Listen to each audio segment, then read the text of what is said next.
இந்த முருக பக்திலாம் பேசுறதுக்கு முன்னாடியே கிட்டத்தட்ட ஒரு 7 வருஷத்துக்கு முன்னாடியே கந்தர் அலங்காரம்ன்ற ஒரு புக்கு, அதுல ஒரு வார்த்தை வந்து என் வாழ்க்கையை மாத்துது, ஒரு பாடல் வந்து என் வாழ்க்கையை திருத்தி அமைக்குது. அந்த பாடல் வந்து இடம்பெற்றது வந்து கந்தர் அலங்காரத்துல. என்னோட குருநாதர் ஜெயக்குமார் அண்ணன் தான் வந்து, நீ முருகனை பார்க்க போறியோ இல்லையோ கோப்பி, ஆனா முருகர் கோயிலுக்கு போனனா காலையில இந்த பாடல் இருந்து படி அப்படின்னு சொல்லி ஒரு பாடல் சொல்றாரு. கந்தர் அலங்காரத்துல 35வது பாடல். நாளென் செய்யும் வினைதான் என் செய்யும் என்னை நாடி வந்த கோளின் செய்யும் கொடும் கூற்று என் செய்யும் குமரேசர் இருதாலும் சிலம்பும் சதங்கையும் தண்டையும் சண்முகமும் தோளும் கடம்பும் எனக்கு முன்னே வந்து தோன்றினேன்.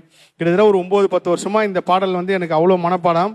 அப்ப இப்படிப்பட்ட ஒரு பாடல் இருக்கேன்னு சொல்லி ஒரு 6 வருஷத்துக்கு முன்னாடி இது எந்த புக்ல இருக்குன்னு சொல்லி தேடுறப்போ இறைவன் முருகர் கருணை பாருங்க, விளக்கத்தோட எனக்கு அந்த புக்கு கிடைச்சது.